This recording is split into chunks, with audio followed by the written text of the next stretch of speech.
Hello friends, welcome to online classes. मेरा नाम है रजत अग्रहरी। हम लोग की जो ये जीएस की क्लास चल रही है पॉलिटी की, हम लोगों का अभी इस समय जो टॉपिक चल रहा है वो चल रहा है केंद्र राज्य संबंध। हमने पिछली क्लास में विधायी संबंधों को पूरा कंप्लीट कर लिया है, प्रशासनिक संबंधों को कंप्लीट कर लिया है। वित्तीय संबंधों में थोड़ा हमने एक टेबल बनाई थी कि कौन निर्धारित करता है टैक्सेस को, कौन वसूलता है और कौन उसका विनियोजित यानी कि इस्तेमाल करता है। यह सब चीजें हम लोगों ने कल देख ली थी। इसके बाद मैंने कल आपको कहा था कि जो नेक्स्ट क्लास यानी कि जो आज की क्लास होगी इसमें हम लोग पढ़ेंगे जीएसटी के बारे में, गुड्स एंड सर्विसेज टैक्स के बारे में। तो चलिए क्लास जो कि लंबी ज़्यादा हो जाती है तो इधर उधर की बात किए बिना सीधे हम लोग आते हैं मेन टॉपिक में जो है GST, goods and services tax. ठीक है, एक चीज़ याद रखिएगा, आप लोग जो वीडियो देखते हैं ना पूरा देखा करिए, शुरू से लेकर के अंत तक देखा करिए, क्योंकि हर एक मिनट कुछ ना कुछ एक इन्फॉर्मेशन आती है। जैसे कि मैं जो क्लास करा रहा हूं अभी आपको, दरअसल ये क्लास इतने कम समय में कंप्लीट नहीं होती है। ऐसी क्लासेस के लेक्चर कम से कम 30 से 35 दिन चलते हैं और हर लेक्चर 3 घंटे का होता है, यानी कि यह क्लास आपकी 90 से 105 घंटे की है। और मेरी हर क्लास आपकी 1 घंटे से कम की है, कभी कोई 45 मिनट की रहती है तो कभी कोई 55 मिनट की भी गई है, ऐसा नहीं है। और कुछ मिनिमम जो गई है 36 मिनट तक गई है और मैक्सिमम 55-56 मिनट तक गई है। तो क्या होता है, इंफॉर्मेशन जो है हर एक मिनट ही आती है। जो मैं चीजें आपको करा रहा हूँ मैं पूरी की पूरी इंपॉर्टेंट चीजें ही करा रहा हूँ। कई लोग क्या करते हैं, वीडियो स्किप करने की कोशिश करते हैं, थोड़ा आगे फॉरवर्ड करने की कोशिश, मतलब थोड़ा आगे बढ़ा बढ़ा के देखने की कोशिश करते हैं, तो इससे कोई मतलब नहीं निकलता है। क्या होता है, इससे आपकी नोट्स जो है प्रॉपर तैयार नहीं होती है। मान लीजिए कि आपने वित्तीय संबंध बहुत अच्छे से कर लिया, ठीक, आपने वित्त आयोग बहुत अच्छे से कर लिया, और वित्त आयोग का कोई ऐसा कार्य जहां पे आपको बोरिंग लग रहा था लेक्चर और आपने आगे फॉरवर्ड कर दिया थोड़ा सा वीडियो 10 सेकंड आगे और वहीं से एक क्वेश्चन कर लिया, क्वेश्चन पूछ लिया, तो आपका पूरा पढ़ना व्यर्थ हो जाएगा। तो जो भी पढ़िए पूरा अच्छे से पढ़िए। बहुत किसी ने कहा था अगर आपको एग्जाम निकालना है तो बेसिक चीज होती है लेस स्टडी मोर रिवीजन। पढ़िए कम लेकिन जो भी पढ़िए उसका रिवीजन ज्यादा करिए, और जो भी पढ़िए वह बहुत सॉलिड तरीके से पढ़िए। ठीक है, तो चलिए आज के दिन हम बात करते हैं। सबसे पहला भी विधायी संबंध ही चल रहा है, विधायी संबंध सॉरी केंद्र और राज्य के बीच में संबंध ही चल रहा है और अभी वित्तीय संबंध ही चल रहा है। वित्तीय संबंध से भी हम बाहर नहीं गए। ठीक है, या वित्तीय संबंध का ही एक दूसरा पार्ट आज हम देखेंगे, उस पार्ट का नाम है जीएसटी। इसको हम हिंदी इंग्लिश में कहते हैं गुड्स एंड सर्विसेज टैक्स, जिसको हम और दूसरा नाम क्या है हिंदी में, वस्तु एवं सेवा कर। ठीक है, देखिए जीएसटी को जो पढ़ना है ये जो है इकोनॉमिक्स का टॉपिक है, लेकिन इस जीएसटी का जो संवैधानिक कॉन्स्टिट्यूशनल पॉइंट है उसको हमको पूरा देखना है। तो कॉन्स्टिट्यूशनल पॉइंट समझने के लिए मैं जीएसटी के कुछ इकोनॉमिक पक्षों को छूंगा, लेकिन वह इतना डीप में मैं नहीं जाऊंगा कि अगर आप उम्मीद कर रहे हो कि मैं जीएसटी पूरी क्लास में कराऊंगा, तो जीएसटी कराने नहीं बैठा हूं मैं। यहाँ सिर्फ और सिर्फ जीएसटी का जो पॉलिटिकल कॉन्स्टिट्यूशन वाला पक्ष है उसकी अभी मैं चर्चा करूंगा। ठीक है, तो सबसे पहले जीएसटी की बहुत बेसिक चीजें जानिए जो फैक्चुअल क्वेश्चन अक्सर पूछता है एसएससी वगैरह में। ठीक है, सबसे पहले पूछता है जीएसटी किस नंबर का विधेयक था और किस नंबर का यह अधिनियम था। तो याद रखिएगा जीएसटी 122वां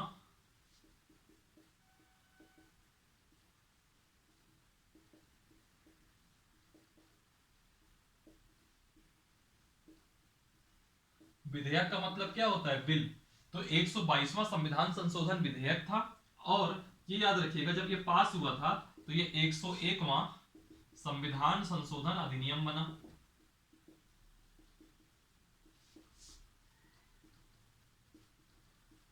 और अधिनियम बनने का मतलब ये क्या बन गया, एक्ट बन गया। तो अब आप लोग, कई लोगों के मन में ये 122 और 101 थोड़ा सा तकलीफ दे रहा होगा, लग रहा होगा कि अगर 122वां विधेयक है तो 122वां अधिनियम क्यों नहीं है। मैंने आपको जब राज्यसभा और लोकसभा की तुलना बताई थी तब भी मैंने बताया था कि जो संशोधनकारी शक्ति होती है उसमें राज्यसभा और लोकसभा दोनों बराबर है। यानी कि अगर लोकसभा किसी संविधान संशोधन विधेयक को पारित भी कर दे और राज्यसभा अगर उसको रिजेक्ट कर दे, उसको पारित ना करे, वैसी स्थिति में वह संविधान संशोधन का जो प्रस्ताव था वह पूरा रद्द हो जाएगा, है ना। तो होता क्या है, इसका कहने का मतलब क्या है कि इस समय तक, ये 2017 की बात हो रही है, इस समय तक 122 संविधान संशोधन विधेयक आ चुके थे और पास कितने हुए, 101। समझ रहे हैं, 122वें नंबर का यह विधेयक था जीएसटी वाला और 101वें नंबर में यह एक्ट बना था जीएसटी वाला। तो मतलब क्या है कि जो कम से कम जो 21 विधेयक रहे होंगे, 21 बिल, वो पास नहीं हुए होंगे, इसीलिए 122वां है और यह 101वां। ये बेसिक चीज हो गई, ये पता होना चाहिए। इससे शुरू शुरू में जब जीएसटी आया था तब सबसे ज्यादा क्वेश्चन इसी चीज से बनते थे, कोई बहुत ज्यादा नहीं बनते थे, यही चीज पूछ लेता था बार बार। ठीक है, फिर एक चीज और याद रखिएगा, जीएसटी सबसे पहले सर्वप्रथम कहां लागू हुआ था? तो सर्वप्रथम जो लागू हुआ था वो लागू हुआ था किस देश में? फ्रांस में। सर्वप्रथम जीएसटी फ्रांस में लागू हुआ था। एक और फैक्ट देख लीजिए कि जो जीएसटी है वह भारत में कब से लागू हुआ था? तो भारत में जीएसटी लागू हुआ है आपका 1 जुलाई 2017 से। जीएसटी जो है जो भारत में लागू हुआ वो लागू हुआ 1 जुलाई 2017 से। ठीक है, तो यह कुछ फैक्ट हुए। अब हम बात करते हैं जीएसटी की विशेषताओं की। ये सब इकोनॉमिक का पक्ष है, फिर भी हम यहां देखेंगे क्योंकि कुछ इसका कॉन्स्टिट्यूशनल पक्ष भी है और कुछ इकोनॉमिक पक्ष भी है। दोनों चीजें आज देख लेते हैं थोड़ा थोड़ा। दरअसल क्या होता है, जो टैक्स होते हैं इसमें अगर हम इस तरह डिवाइड करें कि एक डायरेक्ट टैक्स है और एक इनडायरेक्ट टैक्स है, एक प्रत्यक्ष कर है, एक अप्रत्यक्ष कर है। प्रत्यक्ष कर में देखिए क्या क्या आते हैं, बिल्कुल सिंपल भाषा में समझा देता हूं मैं। एक आता है आपका आयकर यानी कि इनकम टैक्स, एक आता है कारपोरेट टैक्स, एक आता है आपका सीमा शुल्क, ऐसे करके टैक्स आते हैं आपके डायरेक्ट टैक्सेस में। इनडायरेक्ट टैक्सेस में भी बहुत सारे टैक्सेस हुआ करते थे। तो हुआ क्या, इनडायरेक्ट टैक्सेस में क्या था कि टैक्सेस तो बहुत सारे होते थे, तो उन सभी टैक्सेस को खत्म करके सिर्फ एक टैक्स लाया गया और उस टैक्स का नाम है जीएसटी। ठीक है, तो कभी अगर एग्जाम पूछ ले, इसकी विशेषताएं मैं लिख रहा हूं कि जीएसटी किस प्रकार का कर है, तो याद रखिएगा जीएसटी अप्रत्यक्ष यानी कि इनडायरेक्ट कर प्रणाली में सुधार है।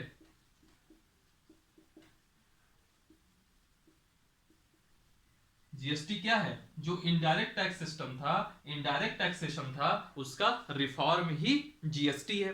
ठीक है, इसमें एक चीज और याद रखिएगा, जीएसटी का उद्देश्य, ये कुछ विशेषताएं कह लीजिए या इसके उद्देश्य कह लीजिए, जो भी आपको कहना है आप कह सकते हैं। आपको मतलब होना चाहिए सिर्फ और सिर्फ पॉइंट से, कि पॉइंट आपको पता होना चाहिए। एक दूसरा पॉइंट देख लीजिए, एक तो पॉइंट हो गया अप्रत्यक्ष कर प्रणाली में सुधार है, और जीएसटी किस कॉन्सेप्ट के तहत है? तो इसका कॉन्सेप्ट यह है कि वन नेशन वन टैक्स, एक देश और एक कर, उसके तहत है। यानी कि अगर किसी चीज में 12% टैक्स मध्य प्रदेश में लग रहा है तो उसी चीज में 12% ही टैक्स आपको तमिलनाडु में भी लगेगा, उसी चीज पे 12% टैक्स आपको हिमाचल प्रदेश में भी लगेगा। यह कहने का मतलब है वन नेशन वन टैक्स का।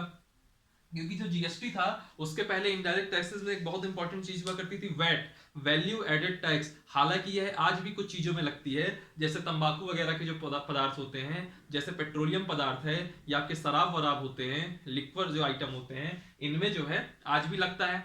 कौन क्या लगता है? वैट वगैरह। इसी वजह से आप देखते होंगे, आप अक्सर अभी सुन रहे होंगे पेट्रोल है, पेट्रोल का रेट चला गया 3 डिजिट में, 100 रुपए, कई जगह 100 रुपए पा गया है या कई जगह 100 रुपए छूने वाला है।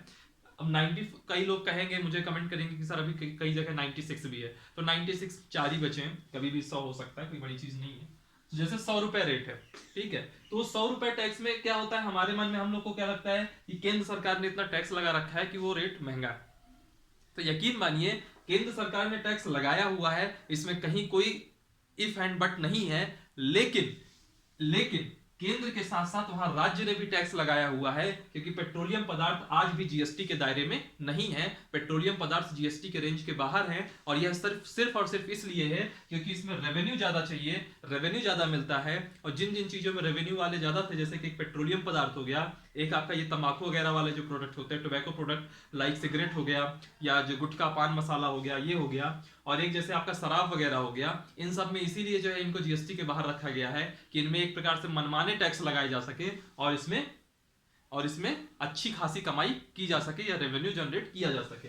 क्यों ऐसा होता है? क्योंकि जब हम इकोनॉमिक्स से पढ़ेंगे तो देखेंगे कि जो जीएसटी है उसमें जो संवैधानिक व्यवस्था है जीएसटी की, उसमें यह कहा गया है कि जीएसटी 40% के ऊपर नहीं लगाया जा सकता।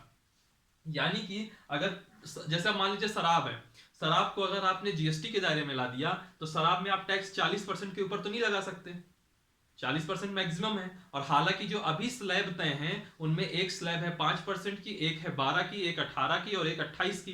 तो मान लीजिए आपने उसका मैक्सिमम 28% लगा दिया, या मान लीजिए आपने पेट्रोलियम पदार्थ है इनके लिए मैक्सिमम स्लैब 40% जो था उसको तय कर दिया, एक स्लैब बढ़ा दिया नहीं 40%, और इन सब प्रोडक्ट को उसमें डाल दिया 40% में, तो वैसी स्थिति में टैक्स कम हो जाएगा, टैक्स कम हो जाएगा, हम लोग को तो पेट्रोल डीजल सस्ता मिलेगा। लेकिन जो गवर्नमेंट का रेवेन्यू है, गवर्नमेंट का जो रेवेन्यू जनरेट होता था वह नहीं होगा। तो चाहे पार्टी में किसी की भी सरकार रहे, रेवेन्यू जनरेट करने के लिए इनको इन्हीं प्रोडक्ट के सहारे रहना है। और मुझे लगता है कि एक बहुत लंबे समय तक चाहे वह पेट्रोलियम पदार्थ या जितने भी इस तरह की चीजें हैं, यह सब जो अभी जीएसटी के बाहर हैं, यह जीएसटी के बाहर ही रहेंगी, क्योंकि हमारे देश की जो अर्थव्यवस्था का स्ट्रक्चर है उसमें हम लोग को इतनी सारी हमारी कल्याणकारी योजनाएं हैं कि उसके लिए हमको बहुत ज्यादा रेवेन्यू चाहिए। और बहुत ज्यादा रेवेन्यू कैसे आएगा, तो इन्हीं सब माध्यम से आएगा। शराब वगैरह में तो टैक्सेस 100% के ऊपर होता है, और ऐसी स्थिति में आप 40% से ऊपर टैक्स लगा नहीं सकते, तो ये सब जीएसटी के बाहर ही रहने वाले हैं। इसमें कोई चाहे आप कितनी भी क्रांति वाली बातें कर लीजिए। बहरहाल आते हैं हम लोग जीएसटी के कुछ विशेषताओं में। अप्रत्यक्ष कर प्रणाली में सुधार है, वन नेशन वन टैक्स की बात करता है। फिर यह कर प्रणाली का सरलीकरण है, कर प्रणाली का सरलीकरण है। आप कहोगे इसका क्या मतलब हुआ? होता क्या था, जीएसटी के पहले जो इनडायरेक्ट टैक्सेस होते थे उसमें एक के ऊपर एक टैक्स लगता था, यानी एक ही प्रोडक्ट में कई जगह टैक्स लग जाता था, जिसको हम कहते थे कास्केडिंग इफेक्ट। ये सब हम लोग इकोनॉमिक्स से बहुत अच्छे से देखेंगे, हम कहते थे इसको कास्केडिंग इफेक्ट। तो ये कास्केडिंग इफेक्ट अब खत्म हो गया है जीएसटी के आने की वजह से। तो जो कर की प्रणाली है, जो टैक्स का सिस्टम है, ये बहुत सरल हो गया है। ठीक है, और एक चीज याद रखिएगा, मैं एक चीज ये भी लिख देता हूं कि मैक्सिमम कितना लग सकता है, मैक्सिमम जीएसटी लग सकता है 40%। 40% से ऊपर आप जीएसटी नहीं लगा सकते। और जो वर्तमान में सिचुएशन है एट प्रेजेंट, उसमें जो स्लैब बनी हुई है, एक स्लैब बनी है 5% की, एक स्लैब बनी है 12% की, एक स्लैब बनी है 18% की, और एक स्लैब बनी है 28% की। ठीक, यह जीएसटी की स्लैब हो गई। एक चीज और याद रखिएगा कि इसमें क्या होता है, जो जीएसटी है इसमें जो संवैधानिक व्यवस्था है, इसमें द्वैध जीएसटी की व्यवस्था की गई है। इसको हम लोग इंग्लिश में कहेंगे डुअल जीएसटी। कई लोगों के मन में क्वेश्चन आ रहा होगा ये ड्यूअल जीएसटी का मतलब क्या हुआ। तो ड्यूअल जीएसटी का मतलब दो चीजें होती हैं, एक होता है आपका एसजीएसटी, एक होता है आपका सीजीएसटी। एस का मतलब होता है स्टेट यानी कि प्रांत के हिस्से में जाने वाला जीएसटी, और सी का मतलब होता है केंद्र यानी कि सेंट्रल के हिस्से में जाने वाला जीएसटी। समझ रहे हैं बात को? तो आप कहोगे इसका मतलब क्या हुआ, जैसे मान लीजिए आप कहीं गए कोई चीज कोई प्रोडक्ट खरीदा आपने, वहां आप कभी भी बिल देखिएगा जो पक्का बिल होता है, अगर आपसे 5% जीएसटी लग रही होगी, मान लीजिए आप कहीं कुछ रेस्टोरेंट्स वगैरह में गए, वहां आपने 12% जीएसटी दी, 18% जीएसटी दी, तो वैसी स्थिति में जैसे 12% जीएसटी होगी तो उसमें साफ साफ लिखा होगा 6% एसजीएसटी, 6% सीजीएसटी। तो वो क्या होता है, इसका आधा हिस्सा स्टेट के पास चला जाता है और आधा हिस्सा केंद्र के पास चला जाता है। अब एक चीज याद रखिएगा कि जो जीएसटी होती है ये लगती कहां है, तो जीएसटी हमेशा उपभोग के स्थान पे लगती है, कंजप्शन के स्थान पे लगती है। एक एग्जांपल समझिए, मान लीजिए एक प्रोडक्ट है, वह मध्य प्रदेश के इंदौर शहर में उसकी मैन्युफैक्चरिंग हो रही है, और उसका जो यूज है, उसका जो कंजप्शन है, वह मध्य प्रदेश के उज्जैन शहर में हो रही है। तो ऐसी स्थिति में क्या होगा कि जो जीएसटी है वो कहां लगेगा, मध्य प्रदेश के उज्जैन शहर में लगेगा, जहां उस प्रोडक्ट को कंज्यूम किया गया होगा। ठीक, तो ओवरऑल जीएसटी कहां गई, ओवरऑल जीएसटी मध्य प्रदेश राज्य के पास गई, क्योंकि प्रोडक्शन भी इंदौर में हुआ और आपका कंजप्शन भी उज्जैन में हुआ, तो प्रोडक्शन और कंजप्शन दोनों के दोनों मध्य प्रदेश राज्य में है। तो ऐसी स्थिति में कोई दिक्कत नहीं होती, जो एसजीएसटी है वो स्टेट के पास चला जाता है, और जो सीजीएसटी है वो केंद्र के पास चला जाता है। लेकिन जब इंटर स्टेट ट्रेड होता है, यानी कि अंतरराज्यीय व्यापार होता है, कौन सा व्यापार होता है, जब अंतरराज्यीय व्यापार होता है एक राज्य से दूसरे राज्य में, मान लीजिए कोई ऐसी सिचुएशन बन गई कि जिसमें मध्य प्रदेश का इंदौर का शहर प्रोडक्शन कर रहा है, और उसका जो इस्तेमाल है वह मध्य प्रदेश का एक पड़ोसी राज्य है राजस्थान, वहां की एक जगह है जोधपुर में उस प्रोडक्ट का इस्तेमाल हो रहा है, कंज्यूम हो रहा है। तो ऐसी स्थिति में जो टैक्स होगा एसजीएसटी, यह कहां मिलेगा, किस राज्य को मिलना चाहिए, यह तो मिल जाएगा जयपुर यानी कि जोधपुर यानी कि राजस्थान राज्य को मिल जाएगा। प्रोडक्शन किया एमपी ने, मेहनत करी एमपी ने, ट्रेडिंग करी एमपी ने, लेकिन सिर्फ कंज्यूम करने की वजह से वह जीएसटी किसको मिल जाएगी, राजस्थान को मिल जाएगी। तो यहाँ पे क्या होता था कि इससे जो है जो अंतरराज्यीय व्यापार होता है, ऐसी स्थिति में जो प्रोड्यूसर स्टेट है उसको लॉस हुआ। जो प्रोड्यूसर स्टेट है यानी कि जैसे यहाँ इंदौर मैन्युफैक्चरिंग कर रहा है तो मध्य प्रदेश सरकार को लॉस होगा। तो ऐसी स्थिति से निपटने के लिए अंतरराज्यीय व्यापार का एक कॉन्सेप्ट आया और इसके लिए एक नई जीएसटी की व्यवस्था की गई जिसको कहा गया इंटीग्रेटेड जीएसटी। इसको शॉर्ट में कहते हैं आईजीएसटी। और आईजीएसटी में क्या होता है कि जो दोनों राज्य हैं, जहां कंज्यूम हो रहा है और जहां प्रोड्यूस हो रहा है, दोनों राज्य उस जीएसटी के भागीदार बनेंगे। ठीक है, तो ऐसी स्थिति में क्या होता है, और इस तरह के जीएसटी को होता क्या है, इस जीएसटी को केंद्र जो है इसको लगाता है, केंद्र ही इसको वसूलता है और केंद्र ही राज्य में बांटता है। तो ये आपका जीएसटी से रिलेटेड कुछ पॉइंट्स थे। ठीक है, यह कुछ पॉइंट्स हैं जीएसटी की विशेषताएं। आप इसका स्क्रीनशॉट ले लीजिएगा, इससे क्वेश्चन बहुत आते हैं। फिर इसके बाद हम बात करते हैं कि जैसे कि अब स्लैब है, जैसे कि स्लैब है कि एक 5% है, एक 12% है, एक 18% है, एक 28% है। अब मान लीजिए आज हमको 5% की स्लैब खत्म करनी है, या मान लीजिए हमको 28% की स्लैब खत्म करनी है, या मान लीजिए हमको एक नई 40% की स्लैब लानी है, क्योंकि मैक्सिमम 40% तक हम ला सकते हैं, तो 40% की हम स्लैब लानी है। या मान लीजिए हमको यह तय करना है कि यह प्रोडक्ट था जो कि अब तक 18% की स्लैब में था, अब इसमें टैक्स कम करके हमको 5% में लाना है या 12% की स्लैब में लाना है। तो ये सब कैसे तय होता है, ये सब कैसे तय होता है, यानी कि जीएसटी से रिलेटेड कोई भी इशू हो उस पर डिसीजन कैसे लिया जाएगा। तो जीएसटी से रिलेटेड कोई भी इशू हो या जीएसटी के संदर्भ में जो निर्णय लेने की प्रक्रिया है, डिसीजन मेकिंग प्रोसेस है, वो किसकी है, वो है जीएसटी परिषद की। निर्णय लेने की प्रक्रिया या निर्णय लेने का काम कौन करता है, तो वो करता है आपका जीएसटी परिषद, जिसको हम शॉर्ट में कहेंगे इंग्लिश में कहेंगे जीएसटी काउंसिल।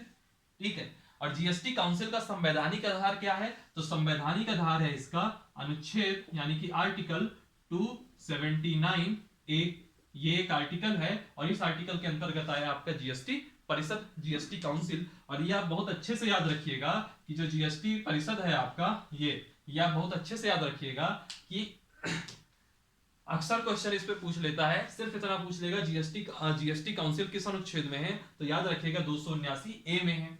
और निर्णय लेने की जीएसटी के संदर्भ में किसी भी प्रकार का निर्णय होगा वह इस जीएसटी परिषद का ही होगा। तब आपके मन में ये सवाल आएगा कि ये जीएसटी परिषद में मेंबर कौन कौन है भाई, तो मैं बताता हूं आपको। जो जीएसटी परिषद में क्या होता है, जीएसटी परिषद में जो केंद्र का वित्त मंत्री होगा, यानी कि इस समय कौन है, निर्मला सीतारमण। ठीक है, तो केंद्रीय वित्त मंत्री,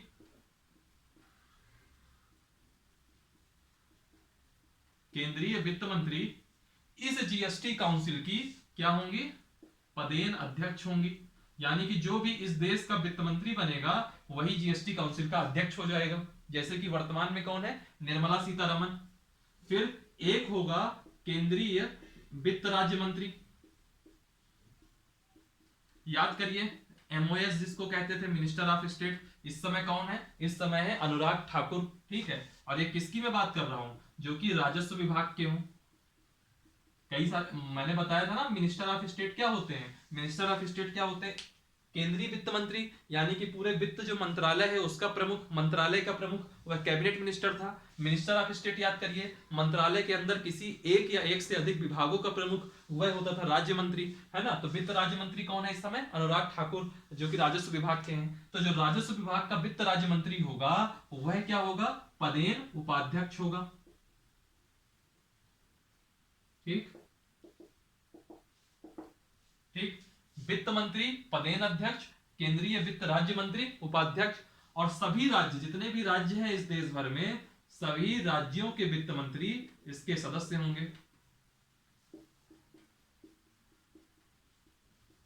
सभी राज्यों के वित्त मंत्री इसके मानी जीएसटी परिषद के सदस्य होंगे। तो यह जो है इस तरह निर्माण होता है जीएसटी काउंसिल का। तो निर्णय लेने की प्रक्रिया जीएसटी के अंतर्गत जीएसटी परिषद के पास है। जीएसटी परिषद के पास अधिकार है इसका निर्णय लेने का जीएसटी के संदर्भ में, और यह कहां पे है, आर्टिकल 279 ए में है। अध्यक्ष कौन है इसका, केंद्रीय वित्त मंत्री इसके अध्यक्ष हैं। उपाध्यक्ष कौन होंगे, केंद्रीय वित्त राज्य मंत्री जो कि राजस्व विभाग के होंगे, और सभी राज्यों के वित्त मंत्री इसके सदस्य होंगे। यह हो गया बेसिक पॉइंट। अब मान लीजिए कि जीएसटी परिषद के अंतर्गत कोई टॉपिक आया, किसी मुद्दे पर बहस हुई, मान लीजिए इसी मुद्दे पर बहस हो गई कि अभी आज की डेट में जो महंगी गाड़ियां हैं, मर्सिडीज वगैरह जो होती हैं, बीएमडब्ल्यू वगैरह होती हैं, इन सब में 28% जीएसटी लग रहा है। मान लीजिए एक मुद्दा आया कि क्यों ना इनकी स्लैब 28% से और बढ़ा करके सॉरी 28% से कम करके 18% कर दी जाए। मान लीजिए कोई एक मुद्दा आ गया, या कोई मुद्दा ये आ गया कि बहुत जरूरी चीज है, इसको 5% में है, 5% उसमें जीएसटी लग रहा है, तो चूंकि बहुत जरूरी है तो इसको जीएसटी फ्री कर दिया जाए, है ना। ये सब कुछ करके ऐसे करके कई सारे कार्य होते हैं। तो कार्य कैसे होगा, निर्णय कौन लेगा, निर्णय लेगी जीएसटी प्रक्रिया, जीएसटी परिषद। और जीएसटी परिषद में निर्णय लेने की प्रक्रिया क्या होगी वह देखिए। जीएसटी परिषद में निर्णय लेने की प्रक्रिया क्या होती है, जो ये केंद्रीय वित्त मंत्री है और जो केंद्रीय वित्त राज्य मंत्री है, यानी कि ये और ये, देखिए मैं बताता हूं आपको, जो निर्णय लेने की प्रक्रिया है, निर्णय जो होता है वह होता है आपका भारित मतदान से, वेटेज वोटिंग होती है, भारित मतदान। यानी कि अगर मान लीजिए कुल वोट 100 मान लिए जाएं, कुल वोट 100 मान लिए जाएं, तो 33 वोट केंद्रीय वित्त मंत्री और केंद्रीय वित्त राज्य मंत्री दोनों के मिला के होंगे, और जो 67 वोट हैं, 67 वोट हैं, वह आपके सभी राज्यों के वित्त मंत्री के मिला के होंगे। तो इसको कहते हैं वेटेज वोटिंग। यानी कि हर राज्य का एक वोट नहीं, बल्कि हर राज्य का कुछ वेटेज वोटिंग होगी। जैसे आप वर्ल्ड बैंक वगैरह में कोई डिसीजन देखते होंगे ना, तो वहां पे भी सब वेटेज वोटिंग होती है। वर्ल्ड बैंक के कॉन्सेप्ट में जब हम देखेंगे इकोनॉमिक्स में, तो वहां देखेंगे ऐसे वेटेज वोटिंग में यूएसए के पास वीटो पावर होती है, क्योंकि उसके पास इतना वोट होता है। जैसे कि मान लीजिए उसके पास वोट है 16%, ठीक है, डिसीजन होना है आपका 85% से। मान लीजिए वो इस चीज के अगेंस्ट में है, तो ऑटोमेटिकली 100 में 16 घटाएंगे तो 84 बचेगा, यानी कि 85 नहीं पहुंचेगा, तो एक प्रकार से वीटो हो जाता है। सिमिलरली यहां देखेंगे तो प्रक्रिया क्या है आपकी, भारित मतदान से है। भारित मतदान का मतलब क्या होता है, वेटेज वोटिंग।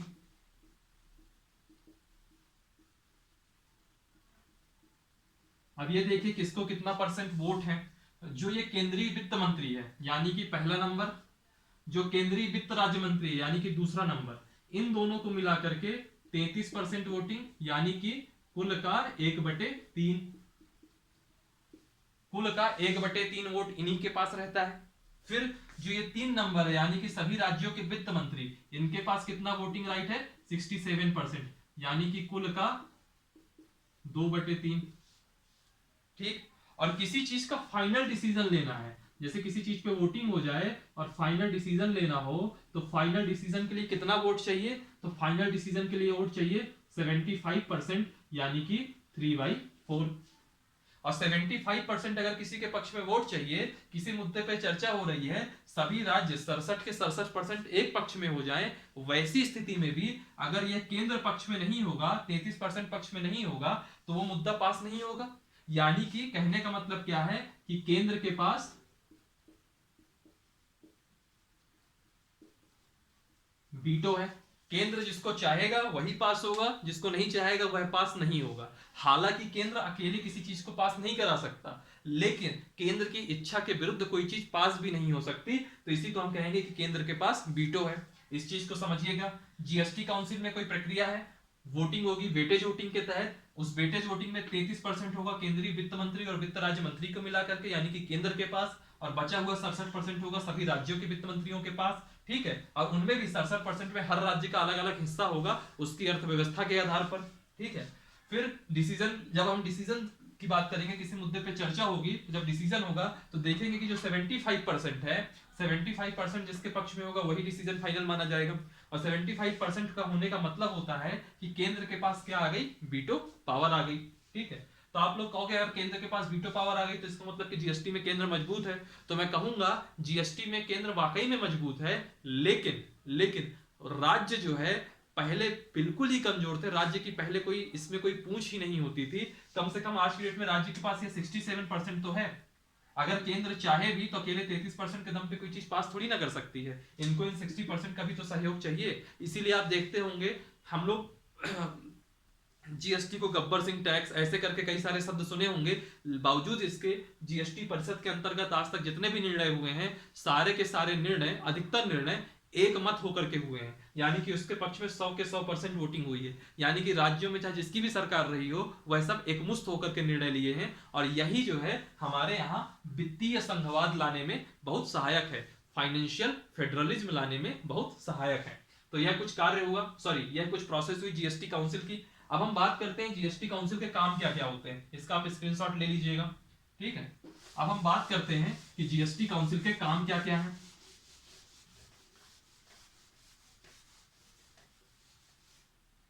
जीएसटी काउंसिल के कार्य क्या क्या है, तो पहला पॉइंट देख लीजिए, जीएसटी काउंसिल का कार्य क्या है। जीएसटी की दर तय करना,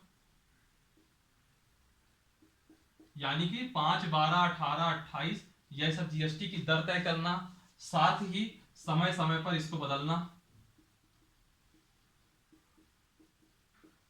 यह जीएसटी परिषद का ही कार्य है। दूसरा पॉइंट देखिए, दूसरा पॉइंट क्या है, जैसे मान लीजिए कभी कुछ ये हो गया कि मान लीजिए एक सैनिटरी पैड है, सैनिटरी पैड्स है, ये बहुत ही आवश्यक इसेंशियल कमोडिटीज में आनी चाहिए, है ना। तो अब सैनिटरी पैड्स जो है चूंकि अब हर कोई यूज कर रहा है, फीमेल में हर कोई यूज कर रहा है पीरियड्स के टाइम में, तो वैसी स्थिति में क्या होता है कि उनमें जो है टैक्स न लगना चाहिए। जैसे बीच में आया था 5% टैक्स, बाद में इसको टैक्स फ्री कर दिया गया, ठीक है। तो जो 5% टैक्स लगता है, यह भी कौन तय करेगा कि इसमें 5% लगेगा, जीएसटी परिषद तय करेगी। और यह भी कौन तय करेगा कि अब इसमें बिल्कुल टैक्स नहीं लगेगा, यही जीएसटी परिषद तय करेगी। तो कहने का मतलब क्या है कि कुछ वस्तुओं व सेवाओं को जीएसटी से बाहर रखना, यह भी काम किसका है, जीएसटी काउंसिल का है। फिर जीएसटी की श्रेणियां तय करना, स्लैब तय करना, यह भी काम किसका है, जीएसटी परिषद का है, ठीक है। और जीएसटी परिषद में हर निर्णय भारित मतदान से होगा, जो हमने अभी थोड़ी देर पहले देख लिया था, ठीक है। और एक चीज और कह सकते हैं कि कुछ क्षेत्रों को जीएसटी से बाहर रखना, जैसे पेट्रोलियम वगैरह सब जीएसटी से बाहर है, यह सब काम किसका है, जीएसटी परिषद का है। तो ये करके कुछ 4 काम है, और यहीं से जीएसटी खत्म हो जाएगा। लेकिन याद रखिएगा कि केंद्र को वीटो है जीएसटी काउंसिल में, लेकिन केंद्र को वीटो जरूर है, लेकिन राज्य की भी अब भागीदारी बढ़ी है, और इसीलिए हम कहते हैं कि जो ये जीएसटी परिषद है, यह जो है वित्तीय संघवाद लाने में सहायक है। वित्तीय संघवाद, फाइनेंशियल फेडरलिज्म, ठीक है। जीएसटी हम यहीं से खत्म करते हैं। जीएसटी में इसके बाहर आपका कोई क्वेश्चन नहीं पूछेगा, ठीक है, इतना आपका मोर देन सफिशिएंट है। जीएसटी के बाद इसी वित्तीय संबंधों में एक टॉपिक और था, मैंने आपको पहले बताया था, इसमें आर्टिकल 268 से लेकर के आर्टिकल 293 तक है, तो बीच में एक टॉपिक रह जाता है, उस टॉपिक का नाम है वित्त आयोग।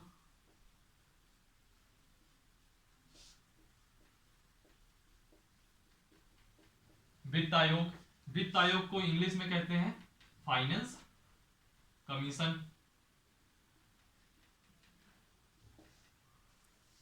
ठीक, वित्त आयोग। तो याद रखिएगा जो यह वित्त आयोग है वह कहां है, तो यह आपके संविधान के अनुच्छेद 280 में है। आर्टिकल 279 ए में क्या है, जीएसटी काउंसिल, और आर्टिकल 280 में क्या है, आपका वित्त आयोग है, ठीक है। और एक चीज ये भी याद रखिएगा, जो वित्त आयोग का गठन है यह कौन करता है, यह राष्ट्रपति करता है। वित्त आयोग का हमेशा गठन कौन करेगा, राष्ट्रपति करेगा। याद रखिएगा जो इसका कार्यकाल होगा वह कितना होगा, 5 वर्ष होगा। कार्यकाल कितना होगा, 5 वर्ष होगा, ठीक है। हालांकि जो इस बार का वित्त आयोग है, जो अभी आपका प्रेजेंट टाइम का वित्त आयोग है, ठीक है, आर्टिकल 280 के तहत, है ना, जो इस समय आर्टिकल 280 के तहत जो अभी का वित्त आयोग है, जो एनके सिंह का है, नंद किशोर सिंह उनका पूरा नाम है, उनका जो कार्यकाल है वो 5 वर्ष की जगह 6 वर्ष हो गया है, क्योंकि वह 2020 और 21 का भी थोड़ा सा एक्स्ट्रा बढ़ गया है। बहरहाल हम अभी उसमें भी आते हैं, पहले वित्त आयोग को हम समझ लें। कार्यकाल 5 वर्ष रहेगा जनरली, ठीक है। इसमें और क्या कराना था, और मेंबर कराना था, हाँ। इसमें याद रखिएगा, इसमें जो सदस्य होते हैं वो सदस्यों की संख्या कितनी होती है, 5 होती है, यह बेसिक है, यह 4 पॉइंट आपको हमेशा पता होना चाहिए। आर्टिकल 280, गठन बाई राष्ट्रपति, कार्यकाल 5 वर्ष और सदस्य कितने होंगे? 5। ठीक है, अभी मैं उन सभी पांचों सदस्यों की बात करूंगा, लेकिन जो अभी आपको बेसिक पता होना चाहिए, जो जनरली क्वेश्चन में पूछता है। एक चीज और कुछ पता होना चाहिए कि अभी जो वर्तमान में मतलब जो ठीक एक नंबर पहले, यानी कि 14वें वित्त आयोग के अध्यक्ष कौन थे?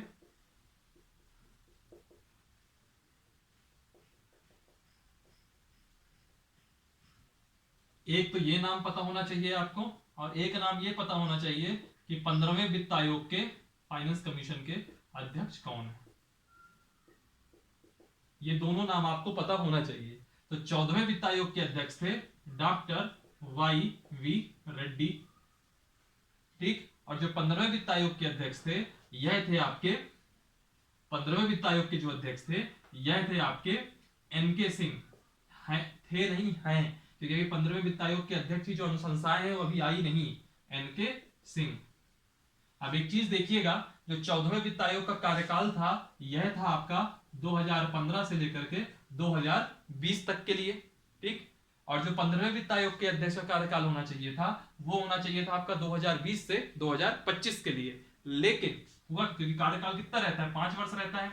लेकिन हुआ क्या, इस कोविड टाइम पे एक कार्यकाल इसको दिया गया, टेन्योर दिया गया 2020 से 21 का, यह 1 वर्ष के लिए था। और फिर जो अगला टेन्योर दिया गया वो दिया गया है 2021 से 2026 का, यानी कि जो 15वें वित्त आयोग का कार्यकाल हो गया वह हो गया 6 वर्ष। ठीक है, तो जो 2020 और 21 में जो कुछ अनुशंसाएं आई थी, अभी मैं बात करूंगा 2020 और 21 इस 1 वर्ष के लिए जो इन्होंने अनुशंसाएं दी थी, वह लगभग 14वें वित्त आयोग के अनुशंसाएं के ही समान है। लेकिन एक चेंज आया है, उसको मैं अभी बाद में देखूंगा। ठीक है, बहरहाल ये हो गया।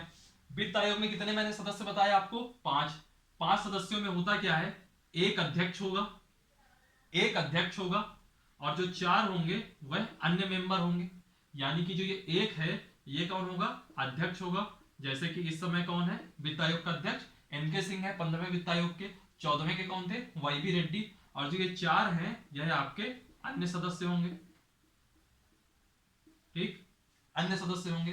तब बात आती है कि इनकी एलिजिबिलिटी क्या क्या है, इनकी योग्यताएं क्या क्या हैं। तो देखिएगा, जो अध्यक्ष है, अध्यक्ष की योग्यताएं ऐसा कुछ नहीं है कि बहुत वो कुछ इकोनॉमिक्स में या कुछ बहुत ज्यादा वो कोई ऐसी योग्यता है पढ़ाई लिखाई की, कुछ नहीं है। सिर्फ इतनी योग्यताएं हैं कि जो सार्वजनिक कार्य का अनुभव रखता हो,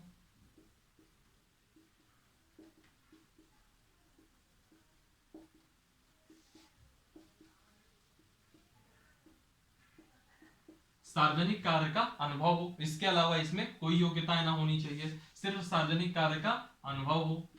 ठीक, ये हो गए अध्यक्ष, यानी कि एक की जो है योग्यता हो गई। फिर पहले मेंबर की देखते हैं, M1 पहला मेंबर। पहले मेंबर की योग्यता है जो उच्च न्यायालय होता है, यानी कि हाई कोर्ट है, उच्च न्यायालय का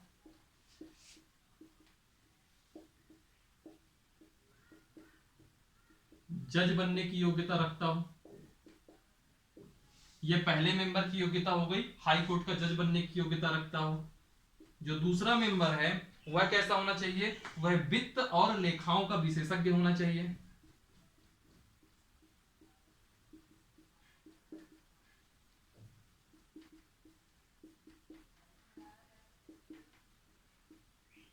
वित्त और लेखाओं का विशेषज्ञ होना चाहिए।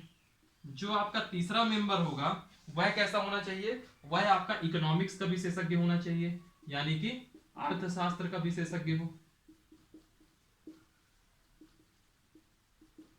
ठीक, और जो चौथा मेंबर है वह कैसा होना चाहिए? तो जो चौथा मेंबर हो वह आपका फाइनेंशियल एडमिनिस्ट्रेशन, यानी कि वित्तीय प्रशासन का जानकार हो।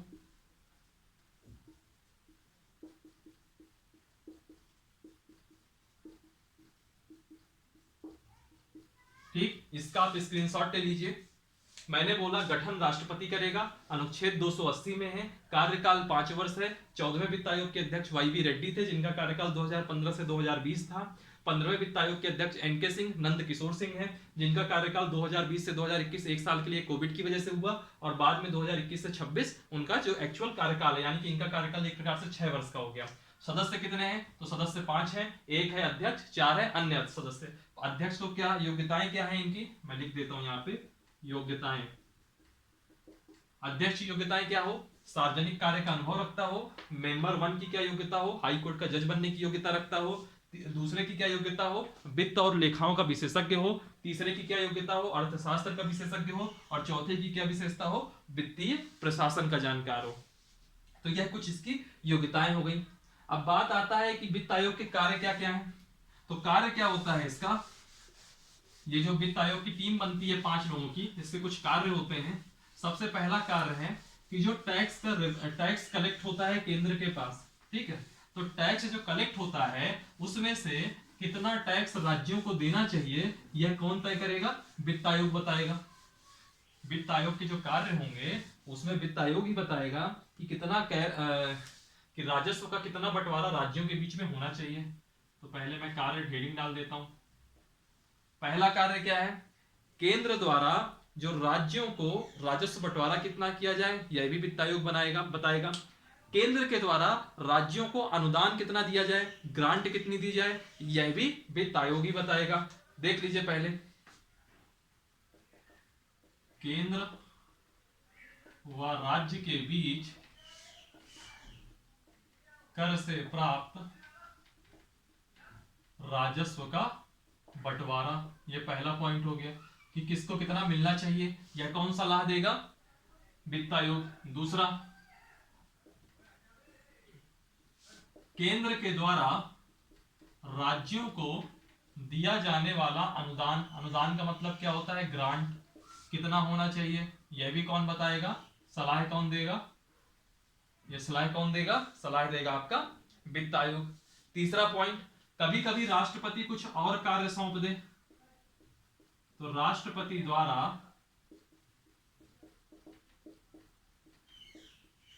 सौंपे जाने पर अन्य कार्य भी करेगा।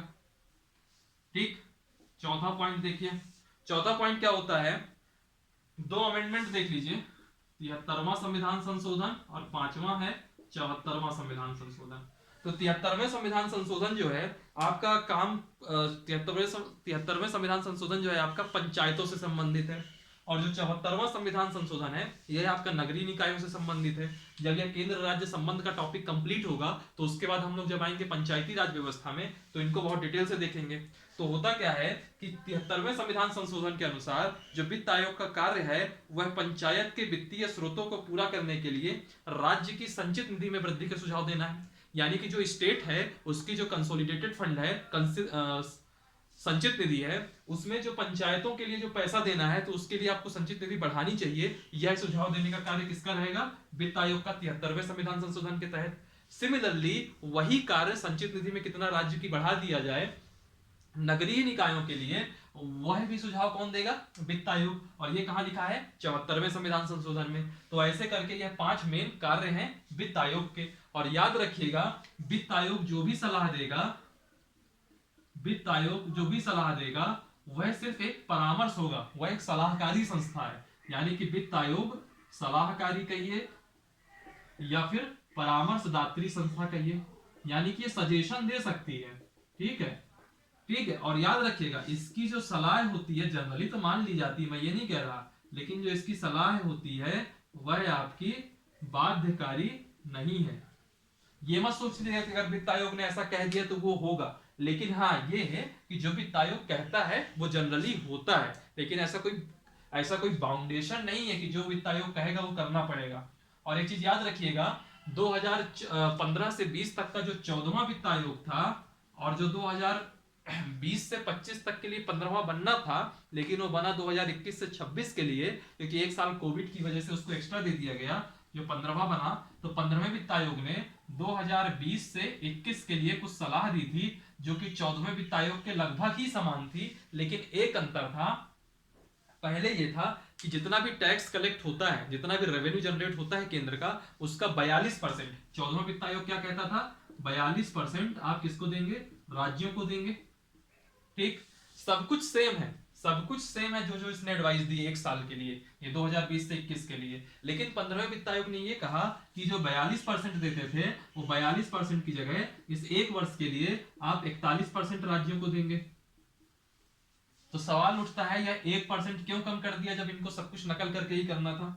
तो इसलिए इन्होंने कम कर दिया क्योंकि इनका जो तर्क था वह यह था कि जो जम्मू एंड कश्मीर है अब वह राज्य नहीं रहा, अब वह केंद्र शासित प्रदेश हो गया है, तो उसको जो खर्चा पानी देना है वह सब केंद्र खुद करेगा, लेफ्टिनेंट गवर्नर के माध्यम से, जो वहां के उपराज्यपाल हैं उनके माध्यम से, जो कि इस समय मनोज सिन्हा है। जैसे जम्मू कश्मीर की बात करूं तो जब जम्मू कश्मीर और लद्दाख दोनों अलग यूटीज बन गई तो यानी कि जम्मू कश्मीर का जो हिस्सा था राज्य का वो बचना चाहिए कि नहीं बचना चाहिए, और वो हिस्सा जम्मू कश्मीर राज्य का लगभग 0.85% हिस्सा हुआ करता था, जो कि लगभग 1% के बराबर है। इसीलिए 42% से 1% घटा के 41% कर दिया गया। यह चीज बस आपको याद रखना है, यह 41% वाला कॉन्सेप्ट, बाकी और कोई चीज अभी नहीं पूछेगा एग्जाम में। यह मेन टॉपिक बनेगा जब 2021 से 26 के लिए जो अनुशंसाएं आएंगी या जो सलाहें आएंगी वित्त आयोग की। तो इतना था आपका वित्त आयोग। वित्त आयोग में इसके बाहर कभी कुछ क्वेश्चन नहीं आएगा। इसको मैंने आपको फैक्चुअल चीजें भी बता दी और जो डिटेल से चीजें होती हैं वो भी मैंने आपको बता दिया। ठीक है, तो वित्त आयोग यहां से आपका खत्म हो गया। अब एक टॉपिक आता है वित्तीय संबंध का, लास्ट टॉपिक है, उसको भी अभी देख ही लेते हैं। तो ये टॉपिक ही आज का खत्म हो जाएगा। ठीक है, वित्तीय आयोग का जो लास्ट टॉपिक है वो क्या होता है कि राज्यों का जो सहायतार्थ अनुदान है, एक टॉपिक आता है तीसरा वित्तीय संबंध में, राज्यों को केंद्र द्वारा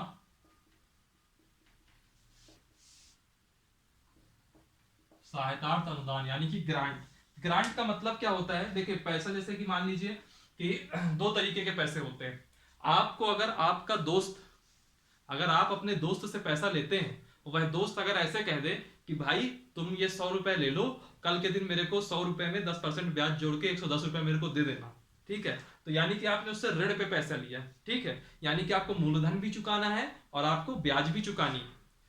ठीक, लेकिन जो अनुदान शब्द होता है, ग्रांट होती है, उसमें क्या होता है कि अनुदान में ना ही आपको कभी मूलधन चुकाना है ना ही आपको कभी ब्याज देनी है। तो कहने का मतलब अनुदान एक प्रकार से एक ऐसी धनराशि है जो राज्यों को मिल जाती है, राज्य उसको कभी, राज्य के ऊपर वो कोई देता नहीं होती कि राज्य बाद में केंद्र को वापस करे। ठीक है, तो इसमें हम 3 प्रकार के अनुदान पढ़ेंगे। ये 3 प्रकार के अनुदान है जो कि कहां दिए हुए हैं, ये संविधान में दिए हुए हैं।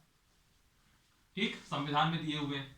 सबसे पहला पॉइंट हम देखेंगे, जैसे किसी राज्य में प्राकृतिक आपदा आ जाए, जैसे मान लीजिए उड़ीसा में कभी चक्रवात आ गया या कुछ ऐसी स्थिति आ गई, तो राज्य को प्राकृतिक आपदा से निपटने हेतु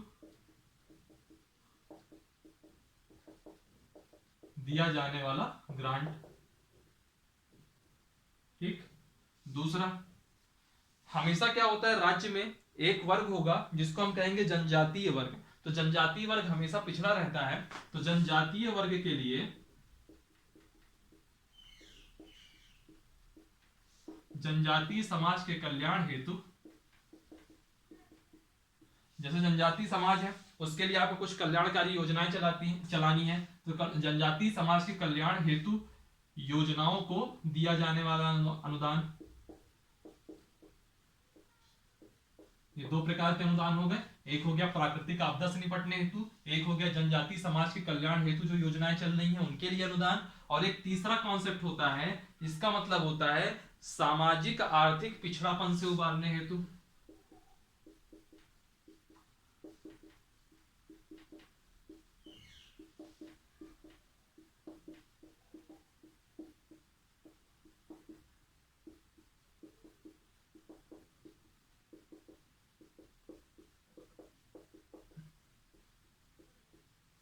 ये हो गए आपके 3 प्रकार के अनुदान। यहां पे क्या लिखा है, सामाजिक और आर्थिक पिछड़ापन से उबारने हेतु, सामाजिक आर्थिक पिछड़ापन। पिछड़ापन का मतलब क्या हुआ, बैकवर्ड। तो होता क्या था कि जो पहले राज्यों को अनुदान दिया जाता था, राज्यों को अनुदान दिए जाने की ऐसी कोई विशेष, मतलब कोई ऐसी कोई प्रोसेस नहीं थी। केवल जो उस समय योजना आयोग एक पत्र जारी करता था, उस योजना आयोग के पत्र के अंतर्गत जिस प्रकार की ग्रांट लिख दी जाती थी वैसा अनुदान दिया जाता था। लेकिन बाद में क्या हुआ, बाद में क्या हुआ कि एक तीसरी जब तीसरी पंचवर्षीय योजना हुई 1961 से 66, फिर उसके बाद 1966 से 69, ये एक चला आपका वन ईयर वाला, है ना। फिर उसके बाद पांचवी योजना आयोग जो बनी, तो पांचवी योजना आयोग के जो अध्यक्ष थे उनका नाम था गॉडगिल। क्या नाम था उनका? गॉडगिल। तो उन्होंने क्या कहा, उन्होंने एक आर्थिक सहायता देने हेतु, इसके अंतर्गत इन्होंने आर्थिक सहायता देने की बात करी। पांचवें पंचवर्षीय योजना के अध्यक्ष थे कौन? पांचवें योजना आयोग के अध्यक्ष थे कौन? गॉडगिल। ठीक है, तो इन्होंने जो आर्थिक सहायता देने की बात करी, तो इसमें सुझाव किसने दिया? इसमें सुझाव दिया गॉडगिल समिति ने।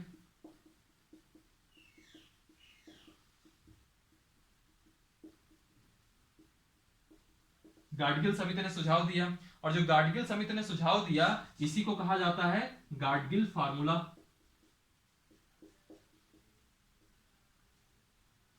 गाडगिल फार्मूला। अब एक चीज और सुनिएगा, इन्होंने सुझाव क्या दिया वह देखिए, गाडगिल फार्मूला क्या दिया वो देखिए। इन्होंने जो फार्मूला दिया, इन्होंने यह कहा कि केंद्र के द्वारा राज्यों को आर्थिक और सामाजिक रूप से पिछड़ेपन से उबारने हेतु, केंद्र द्वारा राज्यों को आर्थिक और सामाजिक पिछड़ेपन से उबारने हेतु आर्थिक सहायता दी जाए। आर्थिक सहायता दी जाए, और जो यह आर्थिक सहायता दी जाएगी यह दो रूपों में होगी। कौन कौन से दो रूप होंगे? एक होगा ऋण यानी कि डेप्ट, यानी कि 100 रुपए मैं तुमको दे रहा हूं, कल के दिन तुम मुझको 110 वापस करोगे, यानी कि तुम ब्याज भी दोगे, मूलधन की वापसी भी होगी। और दूसरा इन्होंने टर्मिनोलॉजी यूज करी, उसका नाम था अनुदान, यानी कि जो तुम पा गए अब पा गए, तुमको कुछ वापस करने की जरूरत नहीं। ठीक है, फिर बात हुई दो प्रकार के राज्यों की। यहां तक समझ में आ गया? इसको मैं हटाता हूं, फिर इसके बाद अगले कॉन्सेप्ट और बता दूं इसी में।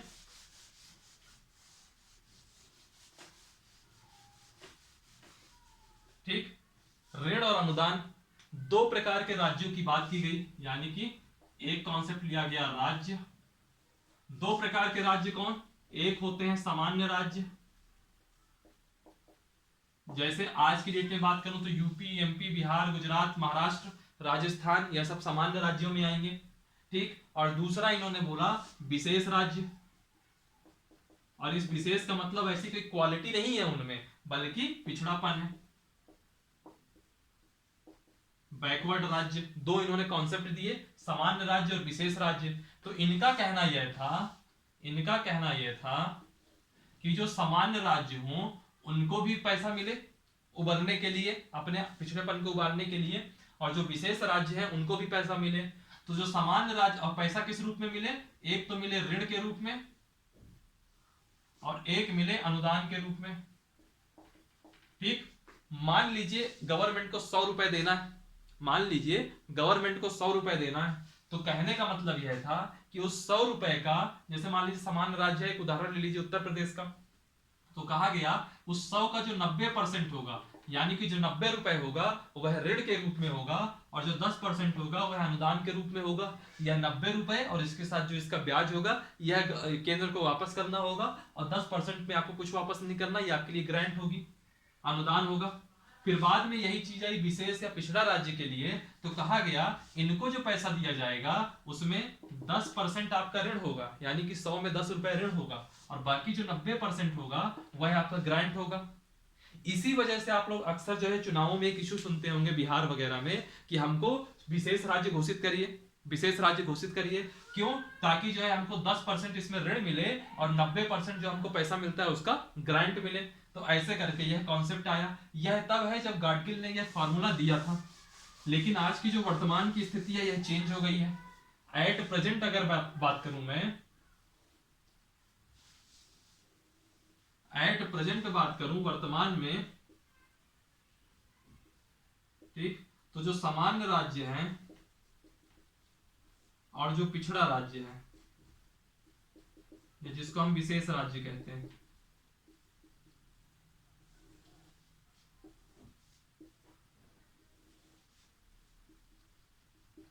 ये बहुत इंपॉर्टेंट है, टेबल याद रखना। ये टेबल जितना याद होगी उतना आपके लिए बेनिफिट रहेगा। इसमें कहा गया कि जो सामान्य राज्य है जिसको पहले 90% ऋण के रूप में मिला करता था, इसको ऋण के रूप में मिलेगा 70%, और जो अनुदान है वह मिलेगा 30%, यानी कि इनका बढ़ा दिया गया आज की डेट में। और जो विशेष राज्य हैं उनका वैसी स्थिति है 10% ऋण होगा और 90% अनुदान होगा। समझ रहे हैं? तो अब सवाल उठता है कि अगर हमको ये विशेष राज्य किसी को घोषित करना है तो विशेष राज्य घोषित कैसे होंगे? क्या विशेष राज्य घोषित करने का कुछ मतलब आधार होंगे, कुछ मानक होंगे? तो मैं कहूंगा विशेष राज्य घोषित करने के कुछ मानक हैं, उनको देख लीजिए। पहला मानक है कि पहाड़ी क्षेत्रफल की अधिकता हो, यानी कि जो राज्य जैसे कि उत्तराखंड हो गया, हिमाचल प्रदेश हो गया, ऐसे जो राज्य हैं यानी कि पहाड़ी क्षेत्रफल की अधिकता हो। अगर पहाड़ी क्षेत्रफल की अधिकता होगी तो इसको आधार बना करके उस राज्य को पिछड़ा राज्य घोषित किया जा सकता है। दूसरा, उस राज्य के साथ किसी दूसरे देश की अंतरराष्ट्रीय सीमा लगती हो, जैसे आपका पंजाब हो गया, जैसे आपका उत्तराखंड हो गया, जैसे आपके उधर साइड असम हो गया, जैसे आपका पश्चिम बंगाल हो गया, जैसे आपका जम्मू कश्मीर हो गया, है ना, अंतरराष्ट्रीय सीमा लगती हो। तीसरा, जो स्थान सामरिक महत्व के हों, सामरिक महत्व के स्थान हो तो सामरिक महत्व के स्थानों को भी आधार बना करके पिछड़ा राज्य बनाया जा सकता है। और चौथा, सामाजिक आर्थिक पिछड़ापन हो जिन राज्यों में। आप कभी भी अगर यह मुद्दा सुनेंगे पिछड़ा राज्य घोषित करने का, तो यह मुद्दा सबसे ज्यादा आपको इस समय सुनाई देगा कहां पे?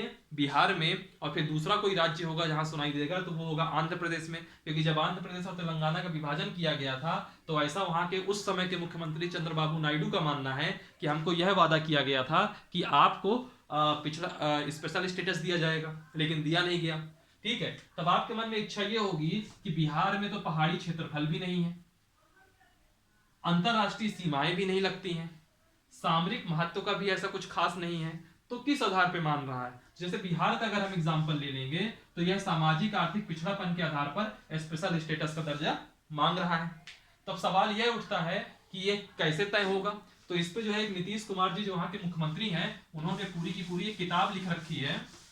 उन्होंने एक पूरी की पूरी किताब लिख रखी है कि सामाजिक आर्थिक रूप से किस प्रकार से बिहार पिछड़ा हुआ है और क्यों इसको ग्रांट देनी चाहिए। बहरहाल ये कुछ पॉलिटिकल बात भी है, तो इस पे हम बहुत जाएंगे नहीं डीप में। बस आपको इतना याद रखना है कि इन 4 आधारों पर पिछड़े राज्य का स्टेटस दिया जाता है। सवाल उठता है कि अब तक कितने राज्यों को स्टेटस दिया जा चुका है? तो मैं कहूंगा कि अब तक 11 राज्यों को पिछड़ा राज्य का स्टेटस दिया जा चुका है। ठीक है, याद रखिएगा वर्तमान में 11 नहीं है, वर्तमान में 10 हैं, लेकिन अभी 11 हैं। मैं बताता हूं कैसे। सबसे पहले 3 राज्य कौन कौन से? जम्मू एंड कश्मीर, फिर असम, है ना, जम्मू कश्मीर, असम, और फिर एक था नागालैंड। इन 3 राज्यों को सन 1969 में स्पेशल विशेष राज्य का दर्जा दिया गया, 1969 में। फिर इसके बाद 2 साल बाद यानी कि 1971 में हिमाचल प्रदेश को विशेष राज्य का दर्जा दिया गया। ठीक, 4 राज्य हो गए। फिर इसके बाद 3 राज्य कौन कौन से? सिक्किम,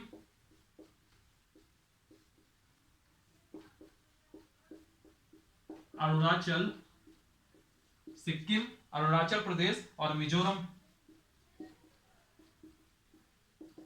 इसको 1975 में इन 3 राज्यों को स्टेटस दिया गया। पहले 3 राज्य जम्मू कश्मीर, असम और नागालैंड 1969, 2 साल के बाद हिमाचल प्रदेश को, फिर 4 साल के बाद सिक्किम, अरुणाचल और मिजोरम। तो कितने हो गए? 3 1 4 3 7। ठीक है, 3 1 4 3 7, है ना। एक सेकंड, ये 1975 में हुआ। मणिपुर, मेघालय और त्रिपुरा रह गया था अभी बीच में। मणिपुर, मेघालय और त्रिपुरा, इसको स्टेटस मिला था 1974 में। ये 74 पहले आना चाहिए था, लेकिन गलती से नीचे आ गया, कोई बात नहीं, भूल गया था मैं। मणिपुर, मेघालय और त्रिपुरा, तो टोटल कितने हो गए? 10 हो गए। और सबसे लेटेस्ट में मिला है उत्तराखंड को विशेष राज्य का दर्जा, और उत्तराखंड को जो स्टेटस मिला है वो मिला था 2001 में। ठीक है, तो यह टोटल जो है 11 राज्य हैं जिनको स्पेशल स्टेटस का दर्जा मिला हुआ है। लेकिन आज वर्तमान की स्थिति में जो ये जम्मू कश्मीर है, यह चूंकि प्रांत नहीं रहा, अब यह यूनियन टेरिटरी बन चुका है, तो इसके लिए हम यह कहेंगे कि एट प्रेजेंट 10 स्टेट हैं जिनको स्पेशल स्टेटस मिला हुआ है। ठीक है, ये थी आज की क्लास। यहां से आज की क्लास हम लोग खत्म करेंगे। अगली क्लास में हम लोग देखेंगे केंद्र राज्य संबंधों में किस प्रकार के विवाद हैं, उनको सुलझाने के क्या माध्यम है, और वह कल की ही क्लास में हो जाएगा। और उसके बाद यह टॉपिक पूरा कंप्लीट हो जाएगा और उसके बाद फिर हम लोग चालू करेंगे पंचायती राज व्यवस्था। ठीक है, फिर आज के लिए बहरहाल इतना ही रखते हैं। क्लास बहुत लंबी हो गई है, लगभग 55 मिनट की क्लास हो गई है। ठीक है, वीडियो को लाइक करिए, कमेंट करिए, जहाँ पे डाउट है आप उस पर क्वेश्चन रेज करिए, चैनल को सब्सक्राइब कीजिए और इसकी लिंक जो है शेयर कीजिए ताकि ज़्यादा से ज़्यादा लोग इसको देख सकें। ठीक है, और डिस्क्रिप्शन बॉक्स में जाएंगे तो टेलीग्राम की लिंक होगी, तो उस पेज को जरूर ज्वाइन कीजिए। हंसते रहिए, पढ़ते रहिए और thank you for watching. Thank you so much.